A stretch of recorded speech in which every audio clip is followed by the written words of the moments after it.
What up, Buttercup? This is Caleb Jones, and this is the Alpha Male 2.0 podcast. Today we're going to talk business. I was going through my list of podcasts, and I'm thinking to myself, I'm not talking about business very often. I'm talking about good stuff, about, Five Flags and women and lifestyle and being a guy and Alpha 2.0 concepts, but I'm not talking about business. I got to talk about business. Business. So I am going to give you one of the single most important business techniques, the single most important business concepts critical to Alpha 2.0 in terms of having an Alpha 2.0 business. And that is the number one reason why small entrepreneurs stay small. So let me clarify that before I get into it. I am not talking about the number one reason why a brand new business owner who starts a new company never makes any money. That's a different reason. I'm talking about the reason why a guy who starts his business and he never gets to the Alpha 2.0 minimum income of $75,000 a year, that's in US dollars pre-tax, why he never attains that level of income. He just, makes $500 or $1,000 and just stops, or never makes any money and gets distracted, or his wife gets mad at him, or he gets tired or bored or whatever the fuck, or he tries to do a new business or whatever. There's so many reasons why guys never get their businesses off the ground. The vast majority of these reasons are because of emotions and or laziness and or one-itis. Almost always. They're rarely are they business reasons, they're emotional reasons. So maybe we could talk about that in some other podcasts at some point. What I'm talking about today in this podcast is why the business owner who does make some money, maybe he makes $50,000 a year, a small business owner, one man or close to it type business where he makes $50,000 a year, maybe online he makes $50,000 a year income, or he makes the Alpha Male 2.0 minimum of $75,000 a year. Location independent or not is kind of irrelevant for this discussion. Hopefully it is location dependent. If it's not location dependent, it is not Alpha 2.0 compatible. Or maybe he makes $100,000 a year or $120,000 a year, something like that. He makes an income, but not a big income because he has a small business and it stays small. Why is it that so many entrepreneurs, I know a lot of these guys, I've been a business consultant for almost 25 years now, a quarter of a century. And I worked with literally hundreds of companies. I worked with Fortune 500 companies. I worked with small mom and pop operations. I've worked with nonprofits. I've worked with startups. I worked with medium-sized companies, small companies, big giant corporations, you name it, I've worked with it. And I have seen a lot of entrepreneurs who are making between, let's say between $50,000 and $120,000 a year or so, and they never make much more than that.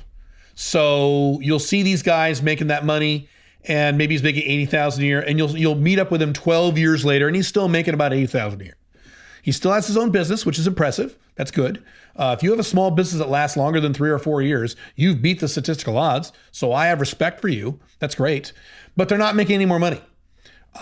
Whereas if you compare that to me, I am making more than 10x what I used to make, several years ago. I am making a lot more money. Matter of fact, you can't even compare the money I'm making now to the money I was making just 5-6 years ago. And 5-6 years ago, I was making a hell of a lot more money than I was 5-6 years prior to that.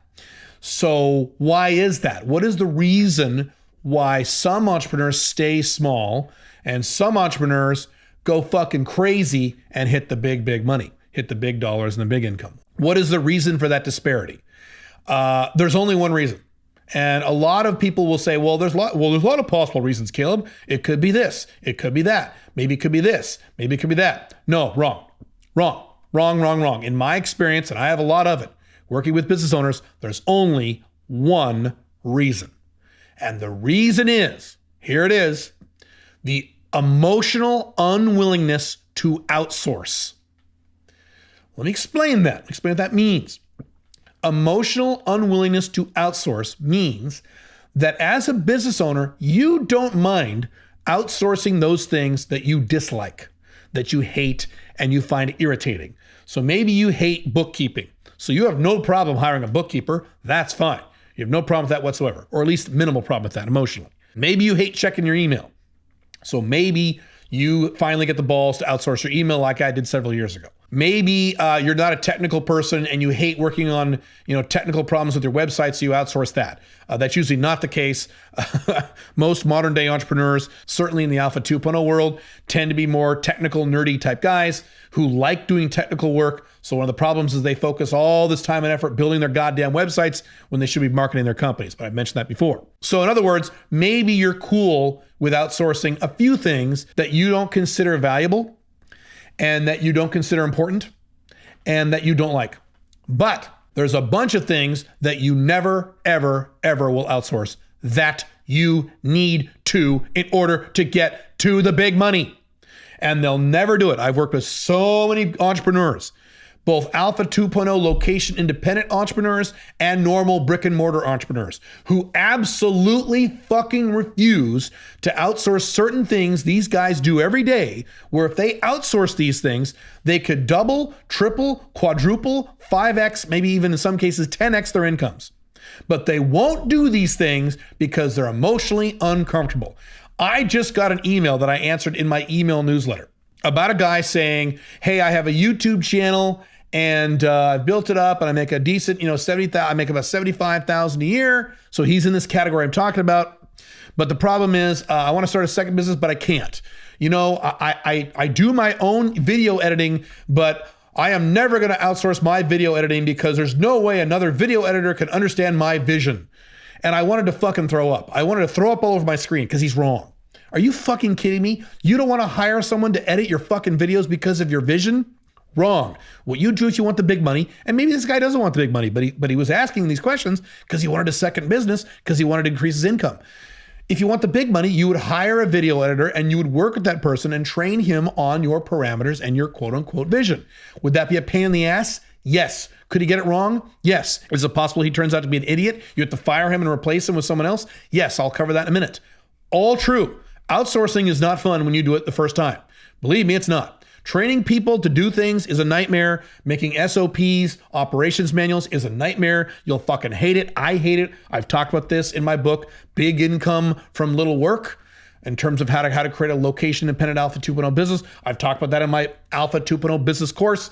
Outsourcing is a necessary function of Alpha 2.0, but it sucks when you first start doing it. Yes, yes, yes. It doesn't matter. You have to do it to get to the point where you're making the big money and working less than 30 hours a week, which, by the way, is one of the Alpha 2.0 business requirements. That means you make $75,000 a year, location independent or more, but your business only requires you at that income level to work 30 hours a week or less to maintain that income. If you make a lot of money, if you make $500,000 a year, but you got to work 60 hours a week, you are not free. I've talked about that many, many times before. I know a lot of guys like that. They're fucking pathetic. I know guys make 7-figure incomes, $1 million plus a year, but they have to work 60, 70 hours a week. They have to do it. They have to. Why? Because they won't fucking outsource. Or in worst case scenarios, they have a goddamn corporate job.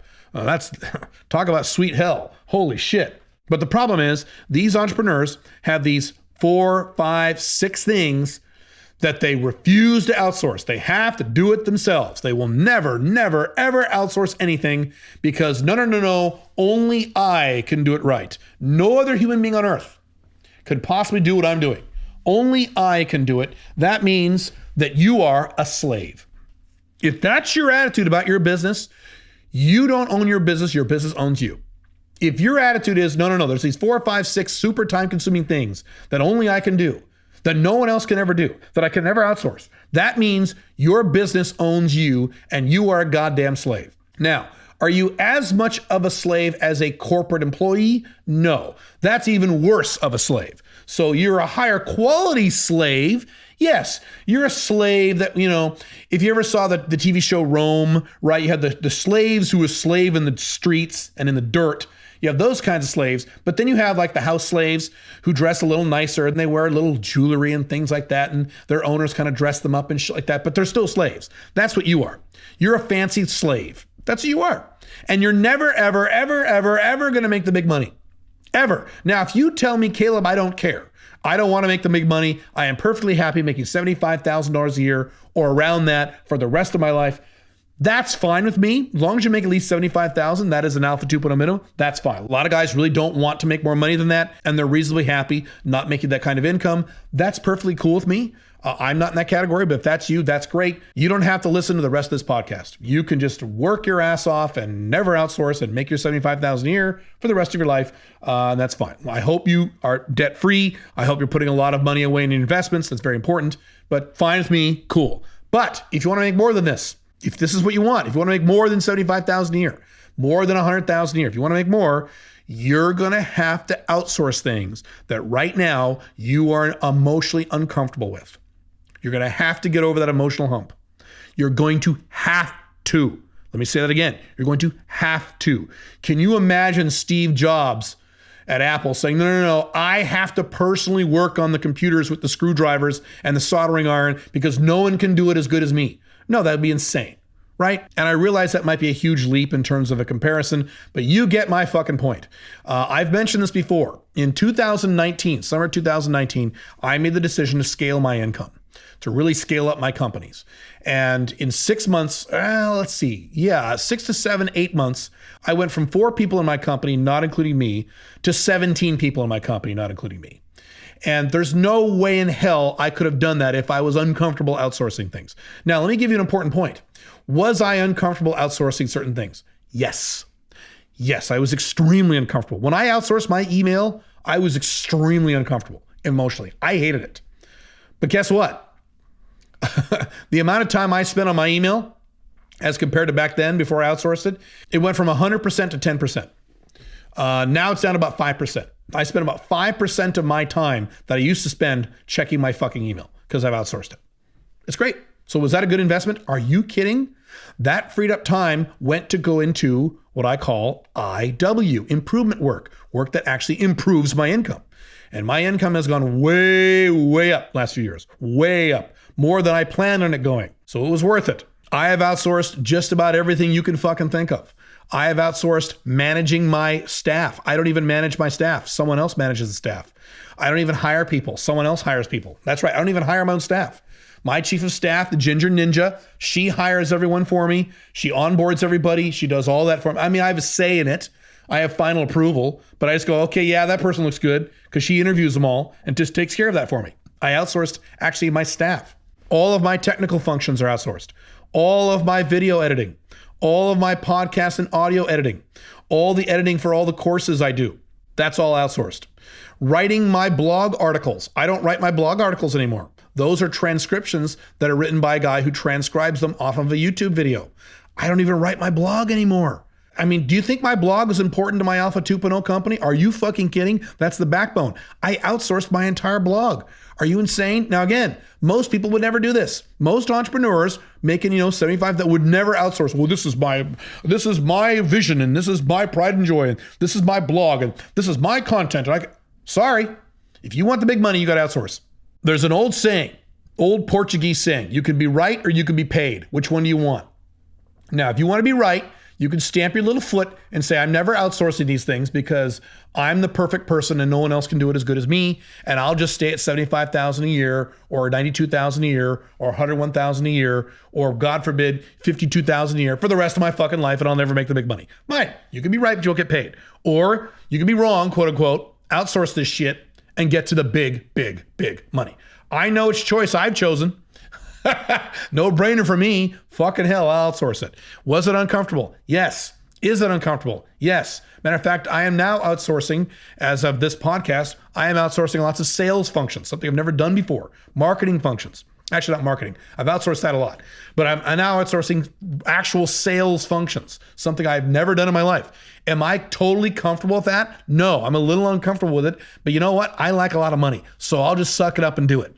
That's what being a man is all about. Fucking suck it up and get the results that you want. Now, let's cover the aspects of outsourcing and let's cover some of the objections. Well, Caleb, the problem is I got to train someone. Yes, you'll have to fucking train someone. And as I talk about in my business content, you need to create SOPs, standard operating procedures. You need to document every step of a procedure that is done in your company more than once on a regular basis. So anytime something is done in your company, whether you do it or one of your staff does it, you have to ask yourself, will we ever do this again? The answer is yes. You got to write, you or the staff member, you have to write down all the steps. That way, if that staff member quits or you got to fire them or gets hit by a bus, you bring in someone new, you hand them the SOP and they hit the ground running. Takes care of a lot of training. But that means initially, before you outsource, you are the one writing all these goddamn procedures. And I did that myself. I remember spending a lot of time writing out how to check my email, how to respond to certain emails. Well, some emails are this, you got to respond this way. Some emails are that, you got to respond this way. I remember writing out these long, pages long descriptions, steps on how to make a blog post. Because what I used to do was I'd write the blog article, then I would just hand it off to my staff. Someone would proofread it, then someone else would post it, then someone else would find the image, then someone else would configure it on the WordPress. And there were steps for all this stuff. And I had to write out all these steps. It was pages and pages of steps. And I fucking hated it. Was it worth it? Oh, fuck yeah. It was worth it. So yes, you have to write this stuff out. You have to train them, suck it up and do it. It's a one-time thing. Next thing is, well, what if they do it wrong? Caleb, they're going to do it wrong. Yes, they're going to do it wrong sometimes. If your staff was as good as you, they would make the money that you're making. So yes, they're not going to be as good as you, but they might be 80% as good, 70% as good. That's fine in most cases. Now, often your staff is going to be better at what you are doing. So I have an IT background, but my tech guys, when they work on my websites, with some exceptions, are usually better than me, way better than me, way better than me. So they do a better job than me. My customer service staff, I can tell you for a fact, does a much better job at handling my customers than I do because they're better at it. So sometimes they'll do a better job. But yes, they will make mistakes. That's part of running a business. A real business means you have a staff, no employees now. Remember, Alpha 2.0 companies do not have salaried employees. No employees. These are all contractors, volunteers, interns, what have you, people you find on Upwork and places like that. But you have a staff. A real company means you have a staff of people doing things. And yes, they're going to make mistakes. When they make mistakes, they will have to correct them. You'll have to call them out and correct them. If they make mistake after mistake after mistake after mistake, guess what you're going to have to do? You're going to have to fucking fire them. And yes, you have to fire people. I've had to fire people. It's, again, part of doing business. Well, I don't want to fire someone because then I'll have to hire someone again and go through it again. All right, I've talked about the rule of three. Rule of three states when you hire someone, you assume that person is incompetent. You assume that person is terrible. I don't care if you interview 1 million people and you find the best one. You assume when you hire that person is terrible and you have to fire that person. I always do this when I hire a new staff member, or actually I don't hire my staff people anymore, but you get my point. Whenever I have to hire an advisor, a coach, an attorney, a bookkeeper, anyone external, I assume that person is going to suck. And I'm going to have to fire that person and get another one. And then, you know what? I assume the second person is going to suck. And I have to fire that fucking person. And then finally, the third person will be the good one. It's called the rule of three. I always follow this. The good news is usually you don't have to go 3 deep to find the right person. Sometimes you can find the right person the first time. Sometimes it's the second person. And in rare events, it's the third person. But when it's the first person or second person, you're happy and you're surprised. You're like, oh, this is great. Instead of what most people do is they hire someone and they say, thank God I finally hired someone. I never have to go through this ever again. Thank God I've hired this person who will now take care of me for the rest of my life. Then they got to fire that person 6 months later and they're all furious and pissed off because they didn't follow the rule of three. Follow the rule of three. Caleb, this sounds like a lot of hassle. Initially, it's a lot of hassle. Eventually, you can do what I did and hire someone to manage your staff for you so they can fire people and they can hire people. Right? So you can outsource your staff. I did that. You can outsource everything, and you should. Initially, is it a pain in the ass? Yes. Do you want the big money on low hours per week or not? I've said this before. I could maintain my entire income and work 15 hours per week. I could do it. It would be difficult. It'd be weird, but I could do it. Okay. Now, that wouldn't be possible if this was all by myself. If I was the typical small entrepreneur and said, I can't outsource anything, or I can outsource these 2 or 3 things, but these 4 or 5 things, no, I can never outsource them. I have to do them myself because only I can do them. Well, that's the way it goes. Do you want to be right or do you want to get paid? If you want the big money, and I know a lot of you do, some of you don't, and that's okay. Like I said, I am not Grant Cardone. If you want to make $75,000 a year the rest of your life, I'm cool with that. It better be at least $75,000 a year. If you want to make $42,000 a year the rest of your life, you're fucked. You need to make at least $75,000 a year. I've talked about why many times. So, but I'm not Grant Cardone or Tony Robbins or Jay Abrahams. You got to make millions of dollars. Some people don't want to make that kind of money, and that's fine. I do, but if you don't, that's fine. But you guys who do, that's who this podcast is for. You guys, and there's a lot of you in my audience who want the big money, the good money. If you are currently nervous about outsourcing certain functions in your business, you have to get over it. You have to sack up. You got to man up. You got to grit your fucking teeth and just fucking do it. Force yourself to go through the pain, the emotional pain now. It's mostly emotional. The emotional pain and discomfort of outsourcing something that you think is just sacrosanct and that only you can do it, and just fucking power through it. Work with that person as best you can. Train that person as best you can. Write up all the SOPs you can. You will have to do this. Assume that person is not going to be the final person. Follow the rule of 3 and just get it done. It's worth it. Believe me, it's worth it. I have a very high income that is completely location independent, where I don't have to work long hours. I do work long hours because I choose to, but I don't have to. That would not be possible if I had the attitude most small entrepreneurs did of, well, these 2, 3, 4, 5 things I can never outsource. I can never, ever do it because, because I'm special and unique. And no, I would never, ever have that lifestyle if that was my attitude. Now, does that mean you outsource literally everything? No. If you have a Model A business like I do with my Alpha 2.0 company, there are certain things that you don't need to outsource. 1 or 2 things, not 4 or 5, 1 or 2. But even those things you could outsource. At some point in my Alpha 2.0 company over the next few years, I will hire guys to create content for me. I will hire guys to create business content for me, to create dating content for me. They'll do it under the Alpha 2.0 banner. You'll still see my face on the website. But even content that I create, I will eventually outsource. You see, because I don't have this problem. I don't have this emotional hang up of I can't outsource anything, or I can't outsource these 4 or 5 things because I like the big money. That's what I like. The choice is yours. You have to make this decision. If you want the big money, how badly do you want it? Do you want the big money, or do you want this emotional comfort to know that you're doing it all yourself and you're doing it perfectly and no one else can? It's basically like a little emotional blankie you have to cling to so you don't feel bad. Do you want your little fucking blankie, or do you want the big, big money? Because you can't have both. You got to pick one.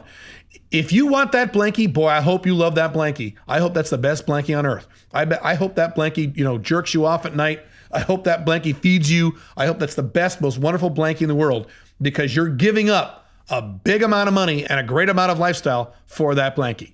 Think hard on this. Outsource. You must outsource if you want the big money on low hours. I have much more to say about this, and I'll probably cover some other stuff like this in future podcasts. But for now, I'll leave you with that. I will see you very soon. Bye.